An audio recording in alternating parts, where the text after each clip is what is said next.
and kind of interview. This is somebody who really, for me, embodies the changing your game kind of approach, really. When I met Caroline Marsh back in, I think it was 2006, she was considering getting involved in property investing. And she came down to Bournemouth, where I live, with her husband, Mike, who's an accountant, and they had an underperforming property portfolio. And we were sitting across the table. Mike was doing most of the speaking.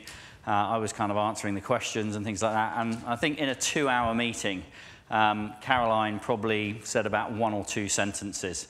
When she was speaking, she was kind of visibly shaking. Maybe, you know, my impact, I don't know, maybe I have that effect on people. I made them scared. I don't know what it might have been.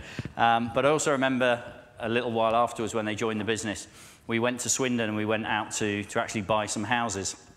And the way we actually do mentoring with people is we go out in the field, we show them what to do in a live environment to actually go out and buy houses. So we went to this estate agents in Swindon, and I kind of showed Caroline how to do it a few times, what to say, what not to say, how to kind of come across with confidence and you know, and experience in what you're talking about. And then it was time for Caroline to have her turn and talk about mess it up. I mean, you know, just tongue-tied and all that sort of stuff. And I just thought, really, how is this person actually going to become successful in property? So I'm not going to say any more than that. That's the kind of backdrop to the interview, really. But somebody I've got a huge amount of respect, admiration, considered to be a genuine friend and business partner within PPP. So, ladies and gentlemen, let's hear from Caroline herself. Warm welcome for Caroline Marsh.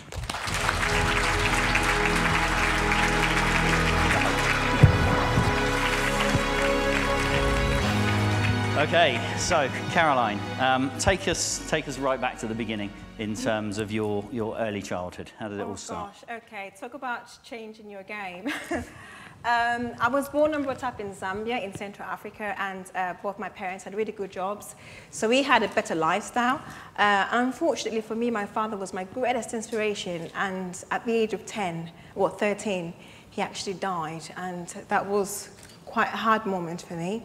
But then my dream was to become an air stewardess. I just thought when I grow up, I want to travel the world, and I loved all the glamour. And so a local airline was recruiting, and I thought, I'm going to give it all that I know to do, I'll get that job. And thankfully for me, for 5,000 applicants and 10 positions, I was one of the 10. Okay, so let's just hold it there. So, I mean, that must have been so traumatic.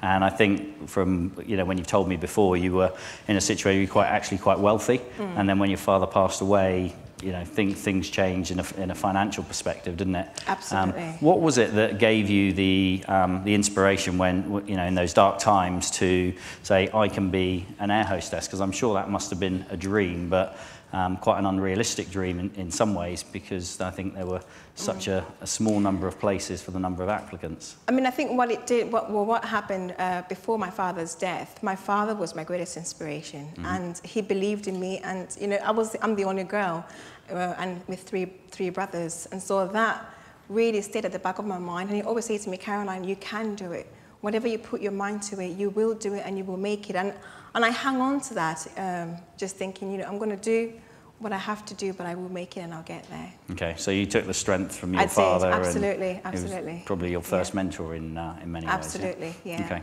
fine. So then, what gave you the why an air hostess? Why not a doctor or a nurse or a lawyer? Well, strangely, I was watching television and I saw an advert for British Airways. And I saw these ladies wheeling their bags and they had their hats on, and I thought, wow, I like that. I want to be just like them when I grow up. Okay. And that became my dream. I suppose for young children, you hear them say, I want to be a fireman or I want to be a policeman. And you think, you know, why?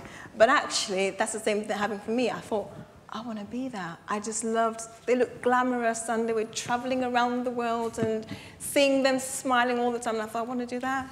Okay. Great. So you went for the interview.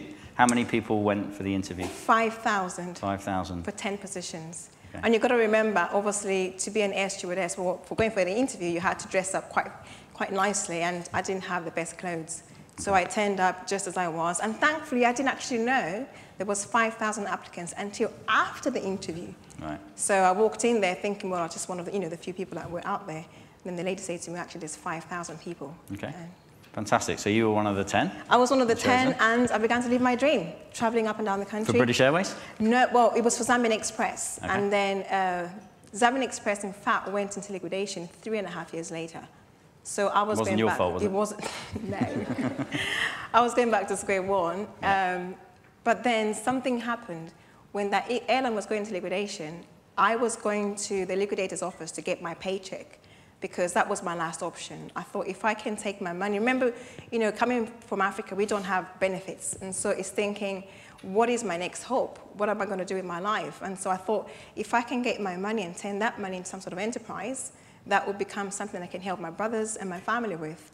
My brothers were, you know, wanting to go to university, and so my brother, when I got the job for the airline, with the airlines, my brother, I began to sponsor him to go to university. Wow. And so when I lost the job, well, when the airline went bust, I still had that responsibility. Okay. And so it wasn't just about you doing the job of your dreams, it was actually supporting your family. It was supporting my family, and that was the thing that actually really stood out the most. In as much as I was getting all the money and traveling around the world, it was really having to make a difference to my family. That was the thing that gave me, I think, the fulfillment. I just felt that I was doing what I was called to do at that time. Okay. And so I went to the liquidator's office, and I got in there, and I met this guy. No, actually, I walked in, and his PA said to me, well, you can't see him, he's far too busy. And I thought, look, you've never met an African woman. This is all I have, okay? This is my last hope, and I'm not going anywhere until I get to see him. So long story short, I walked out of that office with two most important things in my life. Mm-hmm. I got my paycheck that I went there for. Very good. And the second thing, believe it or not, I got a date with the liquidator. He fancied me, and I thought, I'm not coming out until you give me my money. But long story, I went out a few times with him, and I fancied him. I got married to him. So the accountant I told you about earlier is actually was the liquidator. Absolutely. For Zambian Airways. Absolutely, absolutely. Okay. And so, of course, my husband and I then relocated to the UK for better opportunities. And when we got here, it was quite difficult. Being an African woman, you know, understanding how the culture was, how the system worked. When was this? In 2002. Okay. Yeah, so 10 years ago. 10 years ago, yeah. So 10 years ago, new to the country. Had you ever been to UK? Really I'd been to the UK on holiday, okay, but not to live here. Right. And so it was the weather, it was the people, and all the things that I had to embrace. But I did it. I came here and I worked for Nationwide. I just didn't. It wasn't just for me. And then I began to work for Nationwide for Infinite Field Marketing, doing promotional work. Okay. So I traveled up and down the country, promoting cereal bars, cars, everything and anything within reason, until we had a new addition. So I had Ashley, and so I thought, well, I'd stay at home and look after the children. Okay, so stay-at-home mum? So stay-at-home mum, and that was, I loved being a mum and a housewife, but I think there was more to my life than just that, because I couldn't now afford to also help my family back at home, because the income was just for Michael, really. And so that then I began to think, well, there's got to be more that I can do. What is it that I'm to be doing as opposed to just staying at home? And so I remember Michael going on a business conference in Alicante. And I thought, look, I'll come along with you because I really need to hear, really, God, what is the purpose for my life? And at that conference, on the second day, I thought, I'll come along with you and I'll just sit in and just hear, what they have to say. And I heard you speak. And you were talking about property investments and how you can maximize on rental income. Now, I've never been to university or college, and so it was thinking, oh my gosh, I really want to do that. That's the guy that I came to hear. And suddenly I just thought, I'm going to have lunch with him. In fact, I ran up to the table and I sat there and I said, I'm not sure you remember it, but I said, Steve, let me take you out to lunch. Let me just take you out to lunch. And we sat having lunch. It was great, but I didn't understand a lot of the things. All I was thinking was, just show me how to make the money and I'll do what I've got to do. But then when I left, the one thing happened. When you talked about how much you charged per hour, I was having my lunch. I had to stop eating. I thought, pardon? How much per day? But then I thought to myself, well, how much do I really want it? How much do I want to make a difference in my life and my family? What is really at stake? And I think you had 3 levels of mentoring. Now, my husband is an accountant, and he said to me, Caroline, he said they have gold, silver, and platinum. how about the silver? I said, no. The man said platinum, and he does platinum. I want to learn from him. But long story short, I think it was the best thing that happened to me, because then sitting under your mentoring program just helped me understand the business and understanding exactly what was more, my life is more than just even getting into property investments. Sure. So it's about helping other people right now, of which I then had an opportunity, of course, to feature on primetime television, Channel 4, Secret Millionaire, and that really... Sure. Hold on 1 second. So this is not a pitch for the mentoring program, by the way. No, so it's not. But I never kind of get to say... move on from that. But yeah, no, absolutely. I think that you know, you had a structure, you had a framework. We started the mentoring in Swindon. You started to, you know, buy houses, and I think Caroline just threw herself. You know, the one thing I'm inspired by you is that you just throw yourself at something. You kind of say, I don't know what I'm doing. I'm just going to give it a go. You learn from your mistakes, and you carry on. So you quickly built a portfolio in Swindon, and then basically what happened is, some of you have seen the Secret Millionaire TV show. Well, they contacted me in my office and they said, we'd like you to screen test for the Secret Millionaire, which I did, and I failed miserably.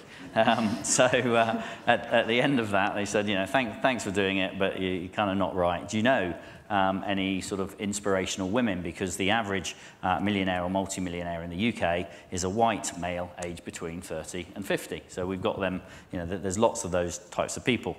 So I said, well, I know Caroline, she's just, you know, she's built a £1.5 million portfolio. I said, it's not equity, it's a £1.5 million portfolio. She used to be a model, she's got a young son, and, you know, really, really inspirational woman. So they were like, oh, we want to see her. So they fast-tracked Caroline, did the screen test, and literally... And I passed straight away. Absolutely. Yeah. They just say to me, yeah, we're on. I thought, no, hang on a minute, I have got children, I have got a business, I have got this, and no, we've got to come and do it now. Yeah. And it moved really, really fast. Absolutely. So she was whisked off. I remember her phoning me up, and I said, Caroline, you know, where are they going to film it? And she said, have you ever heard of a place called Toxteth? Because I didn't know. I mean, I've lived in Africa all my life. And then he said, well, they said to me, we're taking you to Toxteth in Liverpool. And they didn't tell me until we were at the train station. And I took my son with me, actually. He was about a year and, well, 2 years. And so they called Michael to tell him where they were taking me. And so as soon as they said Toxteth in Liverpool, he just got so scared, thinking, oh my gosh, where have they taken her? Because he understood the history of Toxteth, and I had no clue. Yeah.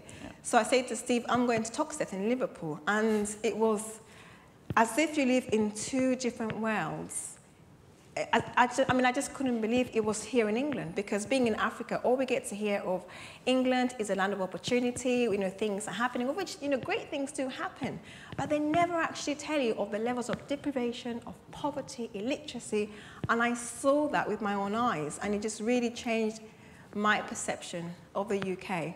But I think the greatest thing was being able to make a difference in somebody else's life. That just really moved me and humbled me.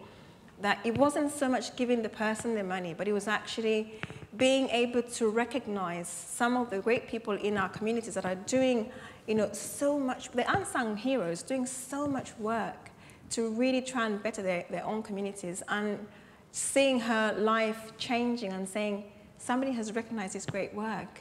Wow. And the next thing she began to do was do even much, much bigger events. So this is one of the people that you met out and about in Toxteth, and you, what were the sort of donation, what causes did you end up giving money to? Okay, so I ended up having to support two charities. One was a young lady called Duan, and Duan worked with predominantly black kids in her community by providing after-school care, summer holiday activities for them, because what happens is in these places, if the children haven't got anything to focus their minds on, then they begin to get into mischief, and then we begin to see the ripple effects of disfranchised children, and the effects, it just becomes really, really bad. And then the other people was Dingle Community Centre. They also provide similar sort of support, except it's almost to predominantly white children. So in this day and age, there still is some sort of racial discrimination, because there was the whites and there was the black side of things. But they were both great, amazing projects that I embraced, and I've carried on to work alongside and support them. So it's giving them money, but also giving them, with Duan, we began to work on helping her in terms of how does she actually come out of the system of being not just on benefits, but actually, you know, how everything else works, in setting up something of her own that she can run with and be an inspiration to other younger people. And I think it's fair to say after you were on that show, it sort of catapulted you into the limelight, didn't it? In a whole kind of different world. I remember Caroline phoning me up and saying, well, you tell the guys the story about the phone call where they wanted you to do the keynote speech. Yeah, I mean, I think in the end, following on to all of that, in the eyes of the word you say, you become very famous and you're on television and you're speaking at various events. And I look at myself as to, my gosh, what a change in my lifestyle. From stay-at-home mum to suddenly speaking with these great, amazing business people. The latest one that really threw me was I got a call to go and speak at an event up north. And it was with a guy, well, first of all, they say to me, we'll actually come and pick you up in a helicopter. And I thought, pardon? Helicopter rides, but then it's, stages where Bill Clinton was sharing, he was a speaker, and then they wanted Caroline Marsh to go and speak. And so it was being on that stage, helicopter rides, getting paid £8,000 for 40 minutes talk. It's just like, wow, I like that. I want to do more of that. If I can go from stay-at-home mum and just share my story. I said, Steve, I think I've gone past the property stuff, I think I'm doing some, I'll just share my story and I get paid all that money. But yeah, I think it's really, it's taken me to another level of thinking. But not only just that, but in fact, I began to think, well, there must be so many other people out there that would go through my steps. And then a girlfriend of mine, she came to me and said, Caroline, you've gone from a stay-at-home mum, and I've seen you from nothing really to you're a millionaire now. Can you teach me? And so, of course, I said, Steve, yeah, I'll teach you, same things that I've done, because I think all business fundamentals are the same. I'll just show you the same key steps. And working with this Brazilian girl who spoke very little English, today she now has a cleaning company and employs 11 members of staff. So I thought, exactly. So when it really means you can change your game, you really can. I've done it and somebody else has done it, and so many people are doing it as well. So it's gone full circle. You've kind of gone through, and I think a number of some of your guys are here today. Some of my people are here, yeah. So I actually, I've got some of my people that I work with as well and help other entrepreneurs, inspiring entrepreneurs. Brilliant. Okay. Caroline, I'm afraid we've kind of come to the end of it, but you are an inspiration, somebody who's really changed their own game, and I hope you've inspired some people here today. So a big round of applause for Caroline. Thanks, Steve. Thank you.